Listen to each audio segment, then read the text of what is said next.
प्यारी सी हंसी, बहुत ही खूबसूरत चेहरा, जिसने छोटी सी उम्र में जब बॉलीवुड में कदम रखा तो बड़ी बड़ी हसीनाओं को डर सताने लगा। एक ऐसी एक्ट्रेस जिसने छोटी सी उम्र में स्टारडम हासिल किया तो उतनी ही छोटी सी उम्र में इस दुनिया को अलविदा भी कह दिया। मौत भी इतनी दर्दनाक कि आज तक उसकी चीखें लोगों के कानों में गूंजती हैं। इस एक्ट्रेस की मौत का राज आज भी बरकरार है। कोई कहता है कि उसे जानकर मारा गया, तो किसी ने कहा कि उसने आत्महत्या की, तो कोई कहता है कि वो महज एक हादसा था। हम बात कर रहे हैं बॉलीवुड की उस प्यारी सी एक्ट्रेस दिव्या भारती के बारे में, जिसकी फिल्में आज जो भी देखता है तो बस यही कहता है कि ऐसी नायाब और टैलेंटेड एक्ट्रेस को ऐसे दुनिया से जाना नहीं चाहिए था। नमस्कार, आप देख रहे हैं हमारी खास पेशकश किस्से कहानियां, जिसमें आज हम आपको बताएंगे 5 अप्रैल की उस भयानक रात के बारे में जब दिव्या भारती ने इस दुनिया को हमेशा के लिए अलविदा कहा था। दिव्या भारती ने अपनी पहली ही फिल्म से एक्टिंग और खूबसूरती से लाखों दिलों में खास जगह बनाई। दिव्या भारती ने बेहद ही कम उम्र में फिल्म इंडस्ट्री में कदम रखा था और महज 3 साल के अंदर कई सुपरहिट फिल्में दे डाली थी। दिव्या भारती का जन्म 25 फरवरी 1974 को हुआ था। उनके बॉलीवुड में एंट्री करते ही कई एक्टर्स इनसिक्योर फील करने लगे थे। 1 साल के अंदर दिव्या ने लगभग 14 फिल्में साइन कर ली थी, जो अपने आप में बहुत बड़ी बात थी। लेकिन वो दिन हर किसी के लिए किसी सदमे से कम नहीं रहा जिस दिन दिव्या भारती की मौत हुई। दिव्या भारती का निधन 5 अप्रैल 1993 को 19 साल की उम्र में हो गया था।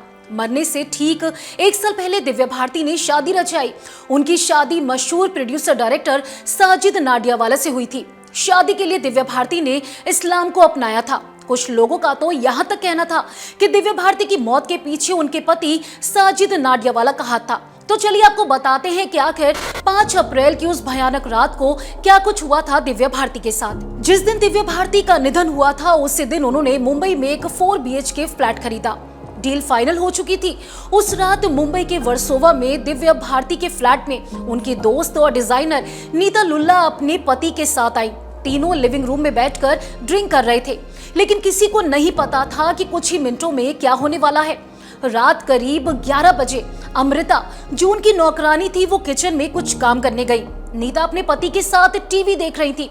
तभी दिव्या भारती कमरे की खिड़की के पास आई और अपनी नौकरानी से बात करने लगी। दिव्या के लिविंग रूम में बालकनी नहीं थी, लेकिन एक बड़ी खिड़की थी जिसमें ग्रिल नहीं लगी थी। खिड़की के नीचे पार्किंग की जगह थी, वहां गाड़ियां खड़ी रहती थी। उस दिन कोई गाड़ी वहां मौजूद नहीं थी।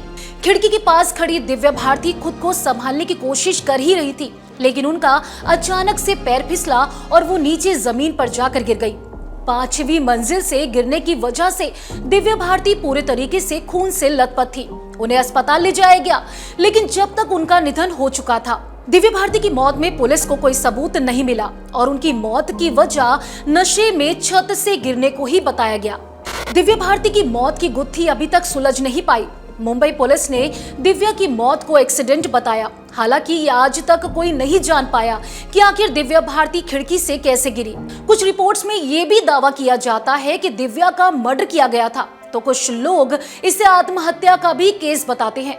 दिव्या की मौत का राज उन्हीं के साथ चला गया, लेकिन उनकी मां ने जरूर कई बार बेटी को सपने में देखा। दिव्या की मां ने बताया कि उन्हें जब भी जल्दी उठना होता है तो दिव्या उन्हें सपने में आकर जगा जाती हैं। कई सालों तक जांच होने के बावजूद पुलिस को दिव्या भारती की मौत की असल वजह नहीं पता चल पाई और फिर 1998 में उनकी मौत का केस बंद कर दिया गया।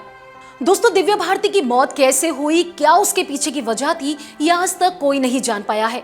लेकिन दिव्या भारती के जितने चाहने वाले हैं, उनके जितने फैंस हैं, उनके परिवार वाले हमेशा यही जानने की कोशिश करते हैं कि आखिर उस रात ऐसा क्या हुआ था जब दिव्या भारती की मौत हुई थी। आज की हमारी खास पेशकश किस्से कहानियां में फिलहाल इतना ही। हम फिर हाजिर होंगे किसी कहानियां में एक नई कहानी के साथ। अगर आपने अभी तक फिल्मी बीट को सब्सक्राइब नहीं किया तो कर लीजिए। अगर आप हमारा ये वीडियो फेसबुक पेज पर देख रहे हैं तो उसे भी लाइक कीजिए। बॉलीवुड टीवी से जुड़ी तमाम खबरों के लिए आप देखते रहिए फिल्मी बीट।